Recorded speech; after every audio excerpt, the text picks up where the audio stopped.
Welcome back. Today we're going to talk about autism. And this can be complicated. And especially if your only familiarity with autism is a nonverbal child rocking in the corner, having a meltdown, and hitting out at caregivers. Because autism is a spectrum. And I'm not going to go into the definition. I mean, there's lots of info out there. I will tell you what I found in my research is that the information from the United Kingdom is more forward-thinking than what is here in the United States. There is still a lot of bad information, misinformation, or information that does not encompass all of the spectrum of autism. So I would strongly encourage you to dig deeper than just the first 5 articles that come up from the US on autism, because the information in them is outdated. I'm not going to go into a whole bunch of stuff about autism except for where it pertains to me. I'm going to talk about my experience. As always, I am not a doctor. This is not medical advice or psychological advice or, whatever. That's not it. This is my personal lived experience. And I'm just going to talk about these things and how they relate to me. And why is it important to diagnose, label, whatever, autism, ADHD, depression, anxiety, fibromyalgia?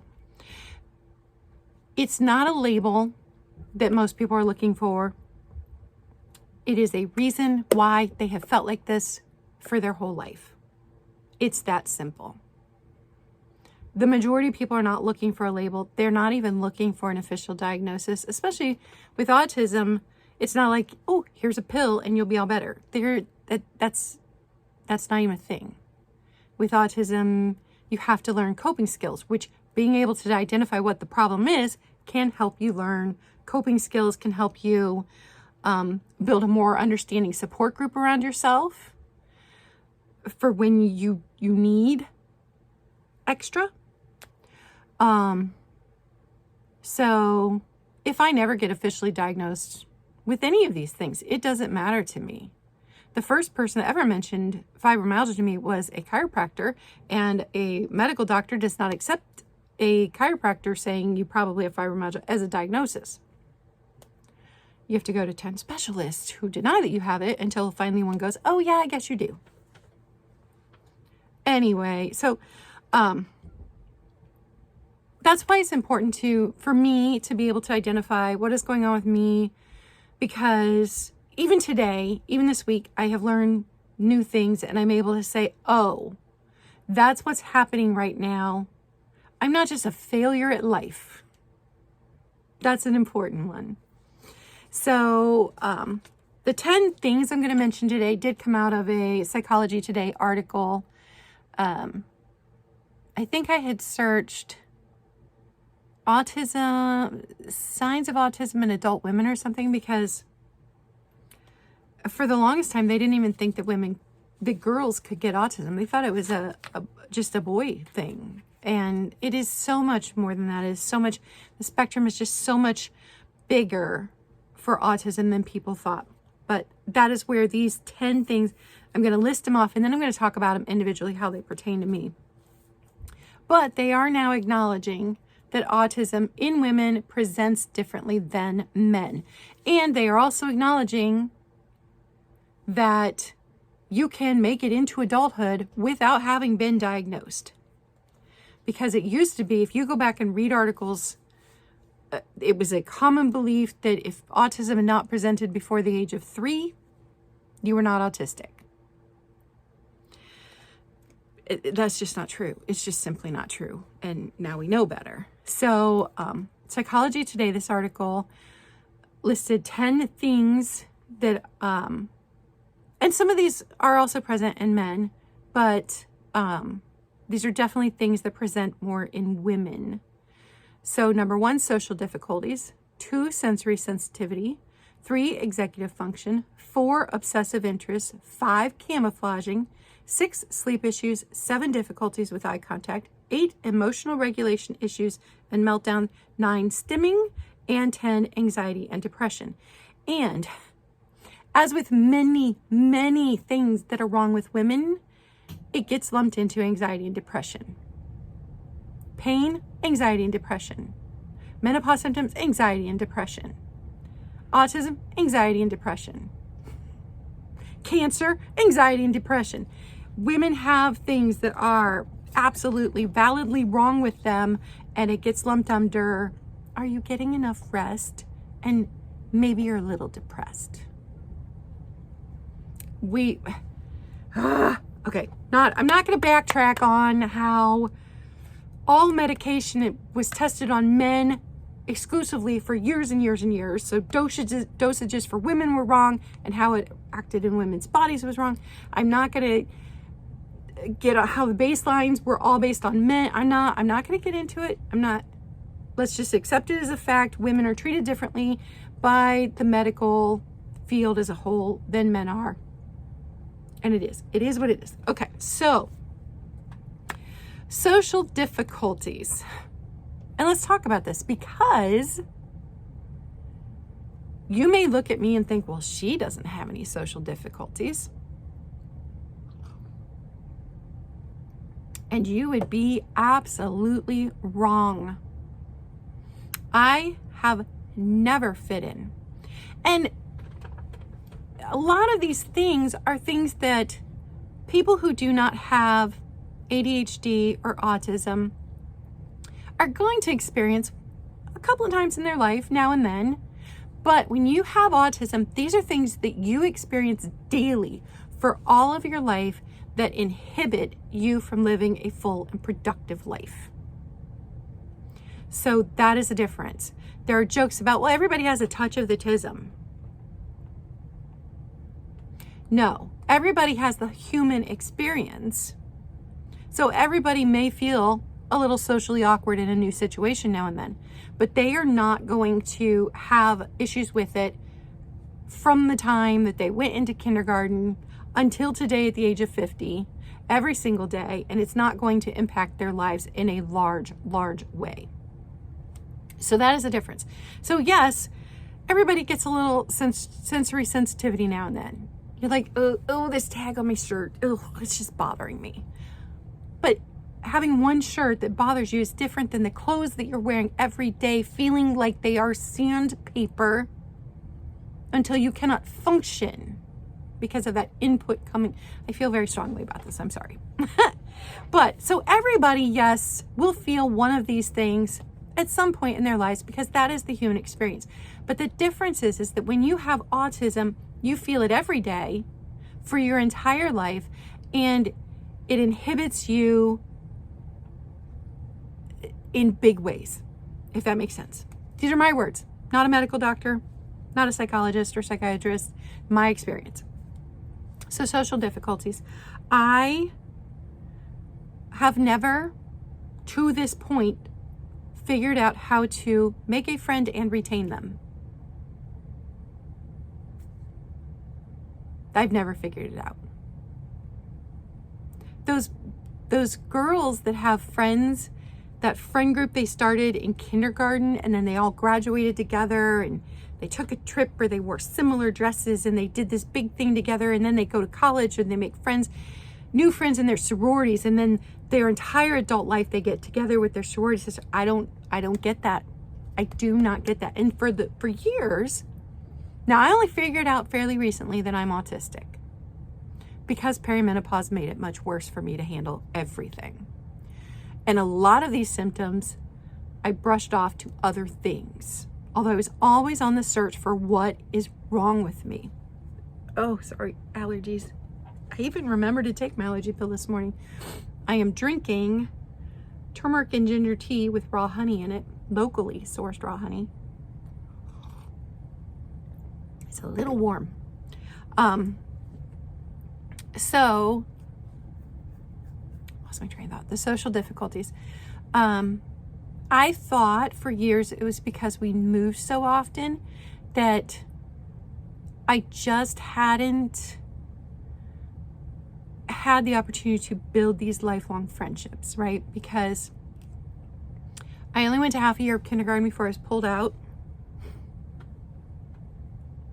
which is a whole thing in itself that should have said, something's going on here. Even now, at the age of 50, 45 years later, I thought that kindergarten teacher was an idiot. She talked down to me as if I was stupid. She expected me to take a nap, which I had never napped. And we did not see eye to eye, and I got spanked frequently. And I wasn't mouthing off. I just did not understand. I did not understand. And, up to this point, I was not in preschool. You didn't put kids in preschool back then, all those years ago. And mom was a stay-at-home mom at that point in time. She'd been a stay-at-home mom. And so I already could read Nancy Drew books when I went to kindergarten. And I asked my mom, I'm like, at what point did you guys teach me to read? She's like, we didn't. You just read. You just started reading. That was a thing you did. So,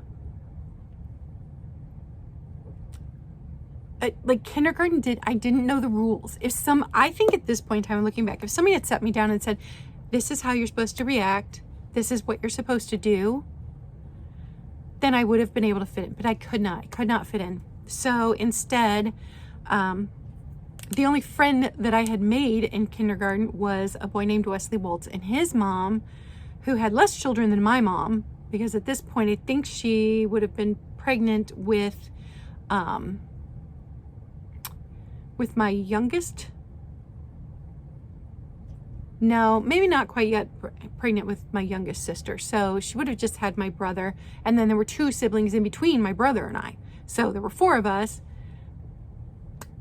So, and Dad was working 2 jobs at this time. He was a social worker for Job and Family Services, and he was working at Burger Chef at night. And then they were both very active in the church, teaching and Dad was preaching. So anyway, they pulled me and Wesley out.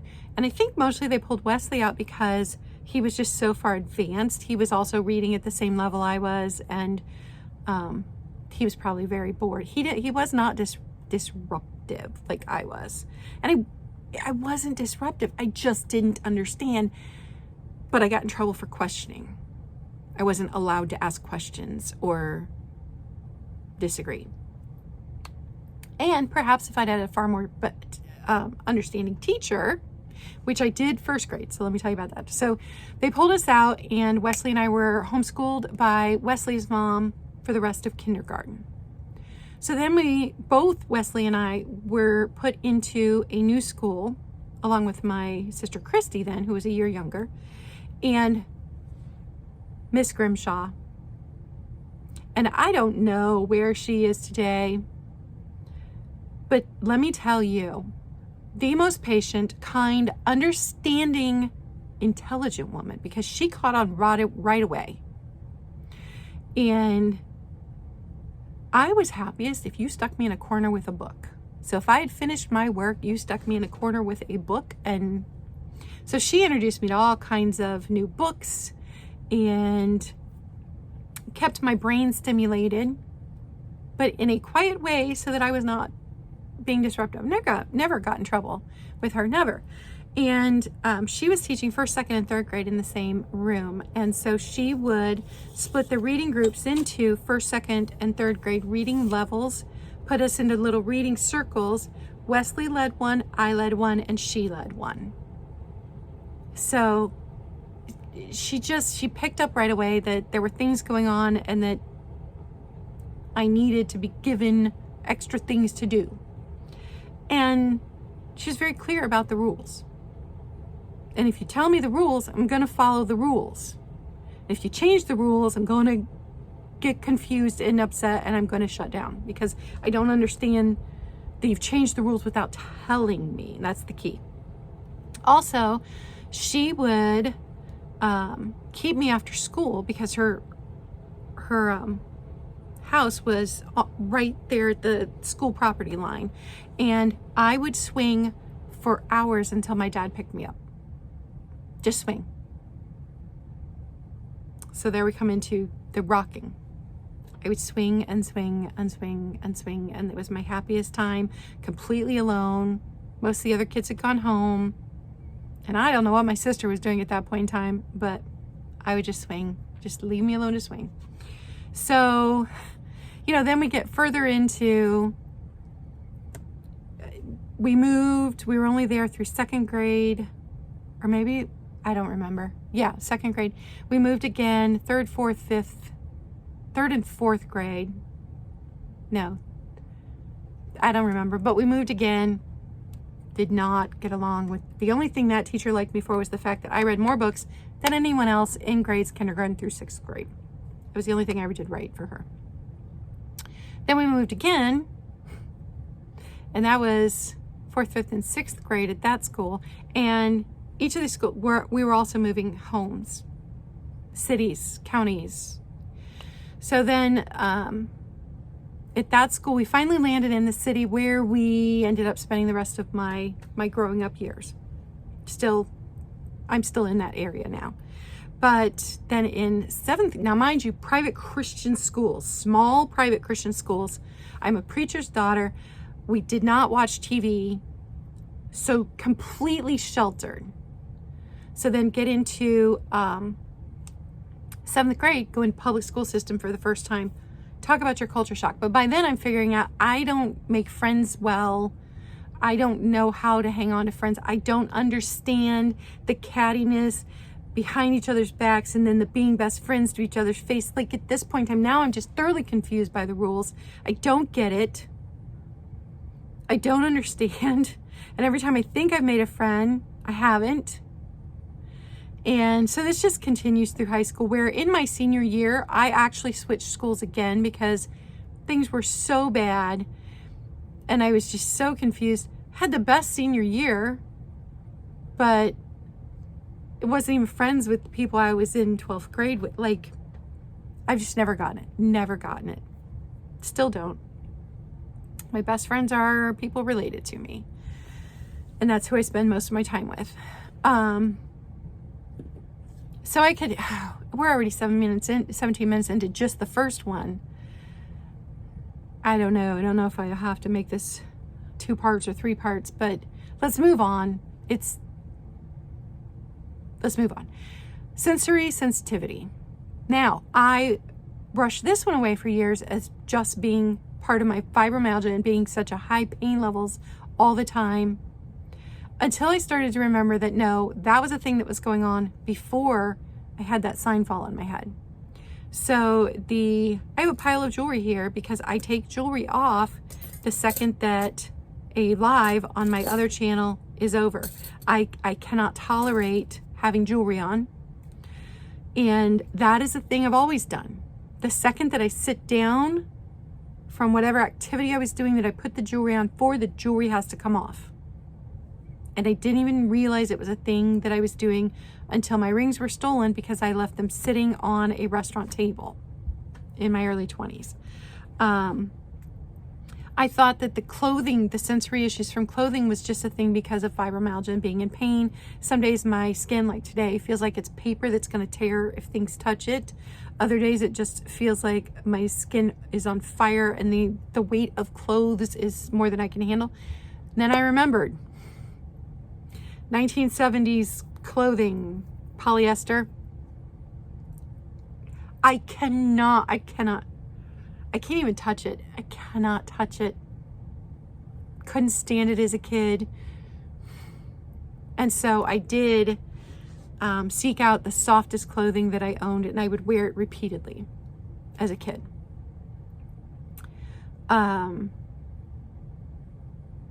So definitely sensory issues with that. It's sensory issues with food. But when you are a family of 7 and you don't have a lot of money, when you make something, you have to eat it. So I can tell you, there are still things then that I cannot eat now. And I remember my mom sitting me in front of a bowl of oatmeal for 3 meals that day because I wouldn't eat it. But it wasn't that I wasn't hungry, and it wasn't that I was trying to be rebellious. I could not eat it. Could not eat it. The texture, and I'm that way with fruits. I love the smell of peaches. I cannot eat a peach. The texture. I love mango. I love the taste of mango. I cannot eat a raw. I'll get down a piece of raw mango because I love the taste so much, but the texture, But if I put it in a smoothie, it's fine. So I had sensory sensitivity with that. I had sensory sensitivity with sounds to the point that I didn't sleep. We've talked about that before. I heard everything always. And when you were living in a house with 6 to 7 other people and 8 at one point in time with my grandma, hear everything. And back then, noise canceling headphones were not a thing. White noise machines were not a thing. Like a lot of these things that I use now, they just weren't even available. And keep in mind that I didn't ever complain about anything because I'd been told the rules. The rules of the house were you are quiet, respectful, and you obey. That those are the rules. Those are the life rules. I was taught those. So I was quiet and respectful and obeyed up to the point of oatmeal or the point of yogurt.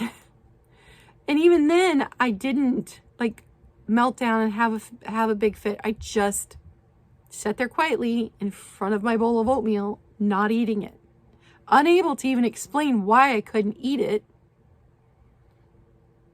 And it wasn't disobedience and it wasn't rebellion. It was this. And we just didn't know.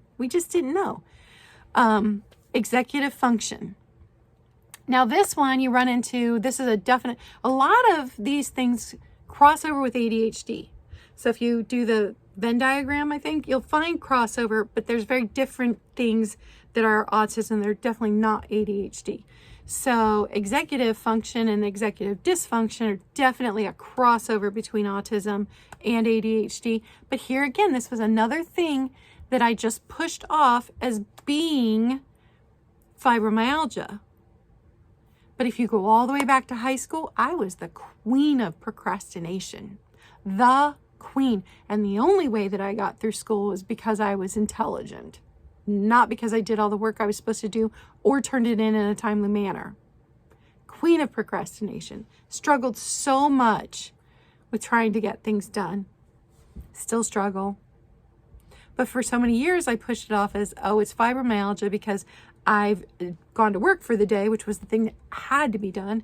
And now I'm out of energy and I'm in pain. So that's why the house isn't getting clean. Part of that was executive function. And I didn't know. Obsessive interests.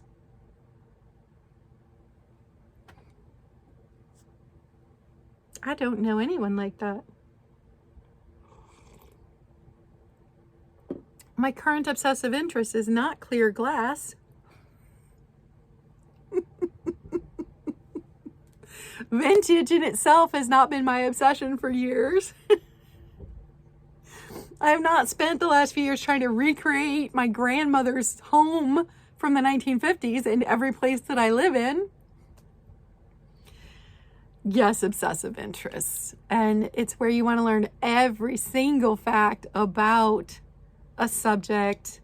And then you want to find someone to tell all of those facts to. And you love this. I have loved glass since I started collecting marbles as a kid.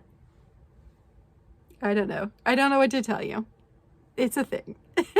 Camouflaging. This is why women do not get diagnosed, because they're better at camouflaging than men. They're more interested in the social rules, so they study them.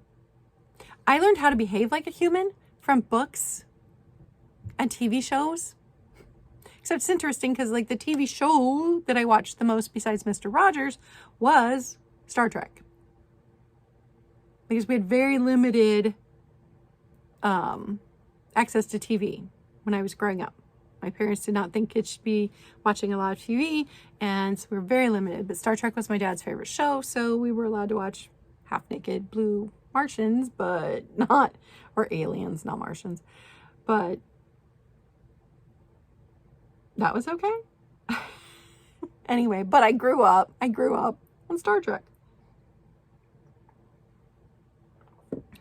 So I learned how to be human from that. I also learned how to be human from books, except in books, sometimes you do and say awkward things because you've read it in a book when it's not the way people actually talk in real life. My ex-husband used to scream at me for using big words. And those, I'm quoting. Don't use big words to make me sound stupid.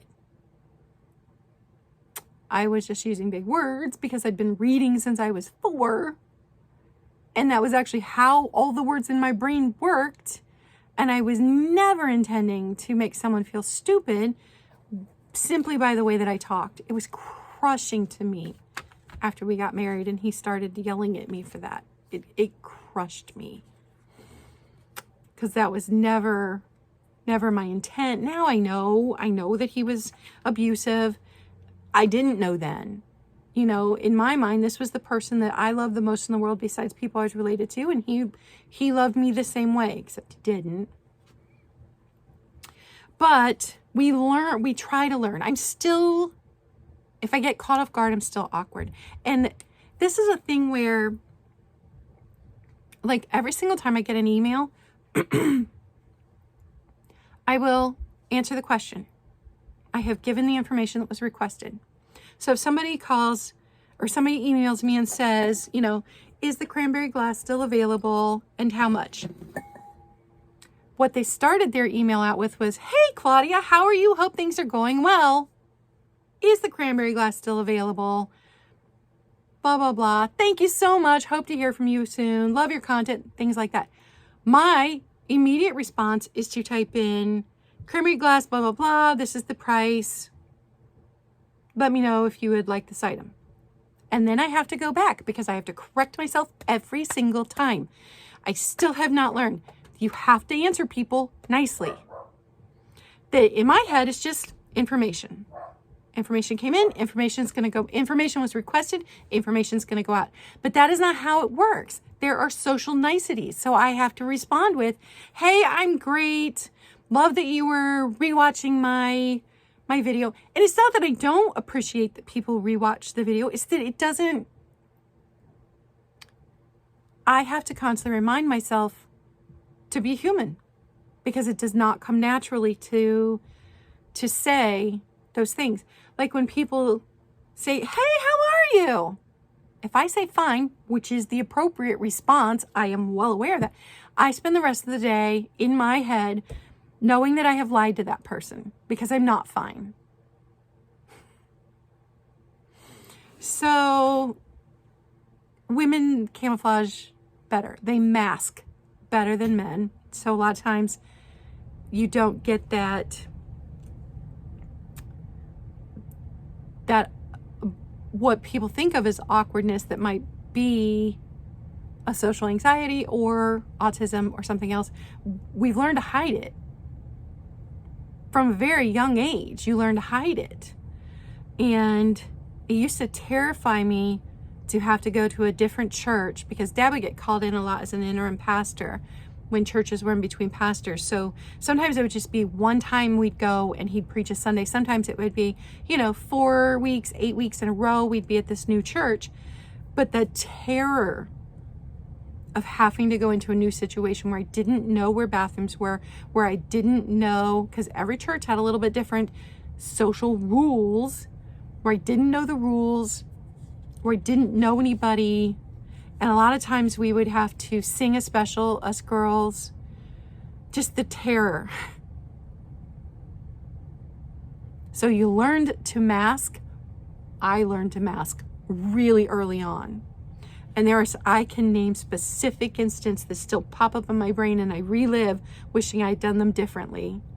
through my entire life up to today. So, camouflaging. And I am going to end this one here because we are at a half an hour. So that was the first 5 we went through. So part 1, this is the end of part 1, and I'll be doing a part 2. Thanks for watching.